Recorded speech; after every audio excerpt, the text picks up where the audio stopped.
Halcon, and I am the Director of Homeless Initiatives with Sacramento County. And we're here today because the county will soon be launching our first Safe Stay community on this site, pending the board's approval next week.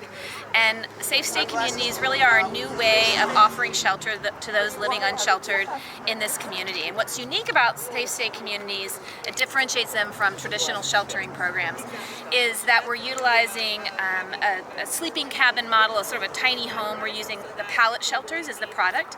And what's great about that is that they're individual units where people who are experiencing homelessness can have a sense of safety, have some privacy, can come with partners, can come with pets, can bring their possessions, which often isn't the case in traditional shelters. And by offering this approach to sheltering along with all the wraparound services on site, our goal and intent is to bring people inside who have previously said no for whatever reason, who have challenges with other sheltering programs, and to connect them with the necessary services to help them exit homelessness. And can you give us a time frame on this project? Yeah, so it'll be going to the Board of Supervisors next Tuesday for approval. Pending their approval, construction will start effectively immediately, and the construction will take a few months, and so we anticipate guests to start being welcomed on site at the end of the summer. And can you tell us a little bit more about what will be happening on that April 26th supervisor meeting and how folks may be able to tap in? Sure, yeah. So on April 26th, the board will have a board letter that will effectively ask for formal approval for us to commence construction at this site.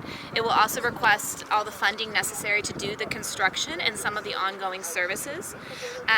It will be timed at 3 p.m., so people are welcome to come to the board chambers and participate. I believe there's still the ability to call in. We're doing both options.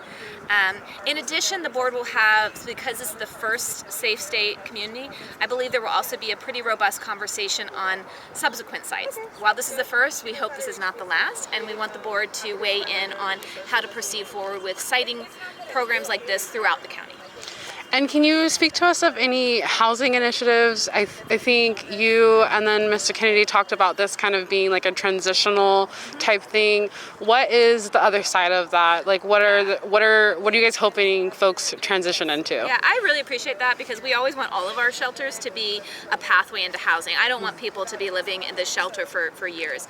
So one of the other things the board just approved mid-January, also from the American Rescue Act plan, was $10 million to create a flexible rehousing and landlord engagement program. And so we're working right now to get that structure in our way. But what that will look like is funds that will allow us to expedite housing exit. So we have lots of people in our community who just need a deposit and a few months of rent, or who need some help finding a landlord who will accept them, or need some help translating their voucher into a housing, an actual housing unit.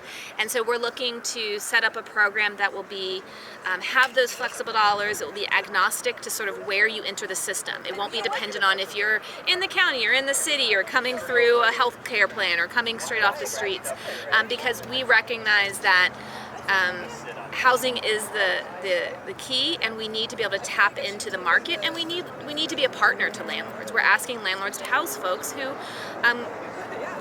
are more difficult to be tenants, and so we want to be partners with them. In addition, the county is continuing to work, as is the city, on new home key projects, which is the state's initiative to transition out some motels into permanent housing. So we're hoping to have some of those projects come forward as well. Is there any city and county collaboration with this project? Yeah, certainly. Because we're right on the boundaries of the city, once it's open, we certainly will be working very closely with the city to do outreach. We know that homelessness does not stop at the city or county boundaries. There's no geographic boundaries. So we'll be welcoming guests in from the surrounding community, which includes people living unsheltered in the city as well as in the county. So we'll definitely be working closely with the city outreach teams to welcome people in. Okay. Well, thank you so much for speaking with us. Thank you.